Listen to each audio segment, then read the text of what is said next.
Pedro Ivo Almeida, tudo bem? Boa noite, Pedro.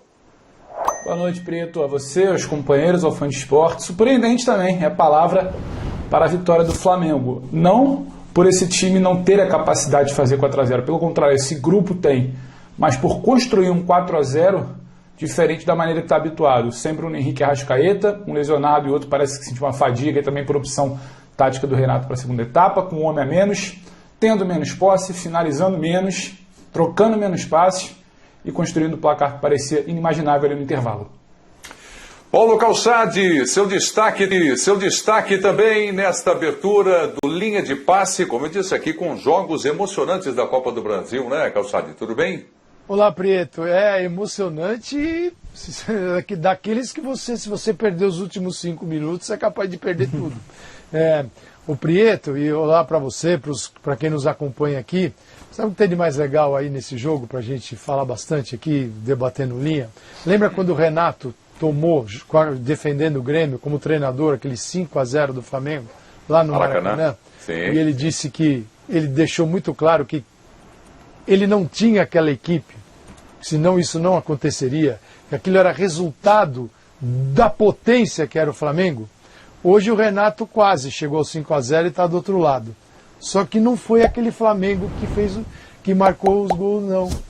Foi o Flamengo do Bruno Viana, do Michael, do Rodinei e do Vitinho.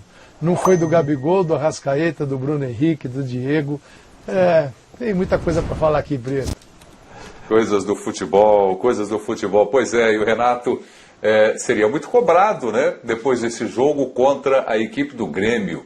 Primeiro tempo foi uma história, segundo tempo uma história completamente diferente. Vai ficar aqui para o Jean Oddi, para o Calçade, para o Pedro, falarem a respeito do que deve ter acontecido no vestiário para o Renato mudar completamente o Flamengo para o segundo tempo. E o Birner também, evidentemente, só que o Birner vai chegar ainda com o destaque dele. Tudo bem, Birner? Prazer te ver, boa noite. Prazer é meu, Prieto. Boa noite a você, boa noite aos colegas, aos fãs e às fãs do esporte. Eu vou emendar meu destaque no destaque do Jean. Jean falou que o resultado foi justo. O futebol é um esporte de muita contradição e justiça. Trazendo destaques. Vamos começar falando, nós vamos falar de tudo, mas vamos começar com esse resultado com o Flamengo. Eu não vou falar surpreendente, né? Porque nós conhecemos bem o time do Flamengo. Agora, o que pode ter acontecido no vestiário para o Flamengo voltar arrasador do segundo tempo, hein, Jean? Pois é, eu acho que a pergunta vale inclusive para os dois vestiários, né? O que aconteceu no do Flamengo e o que não aconteceu no do Grêmio, né, Prieto? Porque primeiro, assim, a gente sabe que o Flamengo é um time tecnicamente bem superior ao Grêmio, mas a gente nem tinha visto isso num primeiro tempo, que tinha sido, acho que, bastante equilibrado, com o Grêmio talvez até um pouco superior ao Flamengo, né? Criando mais chances, e aí os dois times voltam para o segundo tempo, né? O Flamengo com 1 a menos, o Grêmio com um a mais em relação ao Flamengo. E a gente vê um Flamengo completamente dominante, completamente superior ao Grêmio durante o segundo tempo inteiro, né? Porque para mim, nem nos momentos em que o Grêmio conseguiu levar algum perigo, a gente podia dizer que o Grêmio estava melhor. O Flamengo continuava levando muito perigo nos contra-ataques, então acho que foi bem o Renato, e vi muita gente criticando no intervalo as escolhas do Renato, né? Porque acabou deixando o Michael em campo e tirando o Arrascaeta, mas para mim era meio que óbvia essa substituição. Por quê? Porque primeiro que o Michael tinha 5 minutos de jogo em campo, né, nas pernas. Você vai ter um segundo tempo inteiro com um jogador a menos. Você não vai tirar o cara que está com 5 minutos de jogo nas pernas ali. Informação de que o Grêmio perdeu ainda no primeiro tempo o Douglas Costa, mas que não justifica esse desastre no segundo tempo, né, Pedro? Exatamente, Preto. É relevante lembrarmos que o Grêmio perdeu o Douglas Costa. Mas ainda assim me assusta, a gente vai falar muito do Flamengo, mas rapidinho passando no Grêmio, porque tinha um adversário do outro lado que talvez a gente pudesse esperar minimamente um pouco a mais.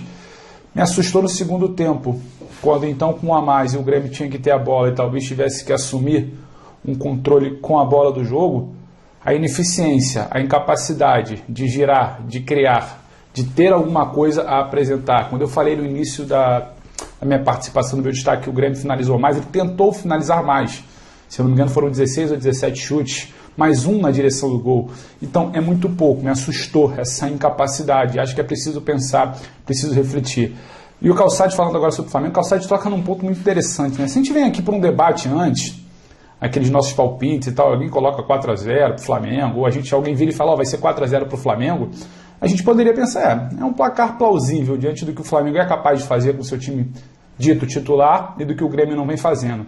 Só que aí você olha para a ficha técnica, né, Calça? Você cantou aí Michael, Vitinho, Rodinei, Bruno Viana, um questionado Bruno Viana, que inclusive não vinha tão bem no primeiro tempo, que explica como mudou tudo. Acho que a situação, acho que o grande lance, você perguntava como a gente poderia explicar, acho que é um lance de ocupação de espaços. O Grêmio ocupou bem os espaços e tirou o controle de um Flamengo que queria ter a bola no início. No segundo tempo, o Grêmio não soube ocupar os espaços. O Flamengo, mesmo com um homem a menos, ocupou melhor os espaços. Então, por isso que com um homem a menos ele conseguiu jogar melhor. A ocupação de espaço foi melhor. Ele tira qualquer tentativa do Grêmio, ele impede esse Grêmio de criar, como eu falei aqui. Então, acho que talvez isso comece a desenhar o que foi esse jogo. Eu vejo o Flamengo com capacidade para jogar de duas formas. Uma que a gente conhece bem, que é um Flamengo que encontra adversários fechados e ele ocupa o campo do adversário e aí ele traz para tocar a bola, traz para movimentação, gerar o jogo, criar e gerar finalização, que é o que ele tem que fazer. Ele tem Gabigol finalizador, Bruno Henrique, o Arrascaeta também faz parte desse time, aparece para fazer gol, mas quando você tem a subida do Diego, que vem com o Everton Ribeiro, também sai do lado e vem trabalhar. O Arrascaeta, você tem um controle sobre esse espaço que é muito bom e é agressivo o time. Mas o Renato tem muitos gols deste Flamengo do Renato, isso tem acontecido na Libertadores, tem acontecido às vezes sem o Flamengo estar dominando o jogo, com esse domínio de tempo, espaço, pressão. É um Flamengo que lida muito bem com os espaços deixados pelo adversário. E aí, o casamento, ninguém deve propor expulsões como solução para ninguém. Mas assim, perder um jogador dá aquela animada no gremista, né? Fala, poxa, é hoje, hein? Um segundo tempo todinho com um jogador a mais. Já que a expulsão foi aos 45, teve um finzinho da primeira etapa. O que é o óbvio no Flamengo? Esse time que já joga projetado no espaço do adversário, com campo